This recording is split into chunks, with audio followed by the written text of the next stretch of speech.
Hello friends, যারা dragon গাছে কী সার প্রয়োগ করবেন জানেন না, কিভাবে সরিষার পানি তৈরি করবেন জানেন না, তাদের জন্য আজকের ভিডিওটি সম্পূর্ণ কন্টিনিউ করুন।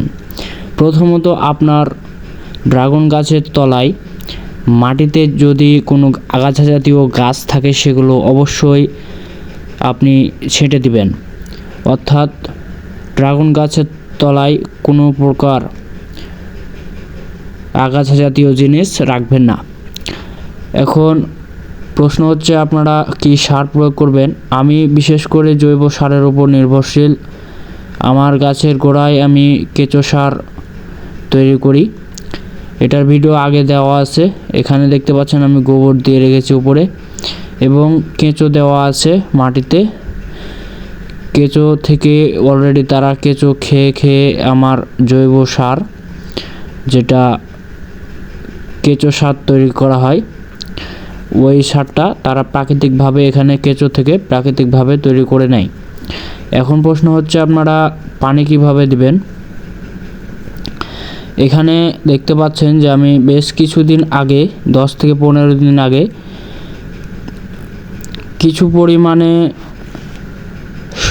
যে সরিষার খোল সেটা পানিতে ভিজিয়ে রেখেছিলাম এবং সেই পানিটা দুর্গন্ধযুক্ত হয়ে যাবে, পচে যাবে, দিয়ে যখন বাইরে গন্ধ বের হবে তখন আপনারা 10 থেকে 15 দিন মতো ভেজানোর পর এই পানিটি আপনাদের গাছের গোড়ায় এক মগ করে চারিদিকে দিয়ে দিবেন। তাহলে কিন্তু আপনাদের গাছে ফল এবং ফুল দুটি ভালো আসবে, তাছাড়া গাছের গ্রোথ ভালো হবে এবং গাছের রং ভালো থাকবে।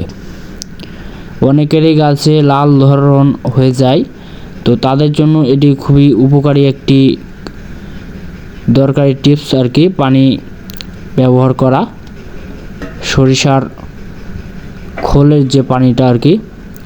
তো আপনারা এটা 20 দিন অন্তর অন্তর কিন্তু ব্যবহার করতে পারেন, তাহলে আপনাদের ড্রাগন গাছের যে ফলন, আমার গাছের ফলন দেখতে পাচ্ছেন ইতিমধ্যে কিন্তু আমার ফলে পরিণত হয়েছে। বেশ কিছু ফল সুন্দর সুন্দর সাইজে আসছে, যদিও কিছুদিন মাত্র আগে এটি ফুল ফুটেছে, এখনও পাকার মতো বয়স হয়নি। যখন ফলগুলো পেকে যাবে তখন অবশ্যই আপনারা ভিডিও পাবেন। আমার গাছের গোড়ায় আমি এই জন্যই জৈব সার ব্যবহার করি, যেন গাছের গ্রোথটা ভালো থাকে। তো যারা যারা আমার ভিডিওটি দেখলেন সবাই লাইক কমেন্ট করবেন, কেমন লাগলো ভিডিওটি। ধন্যবাদ।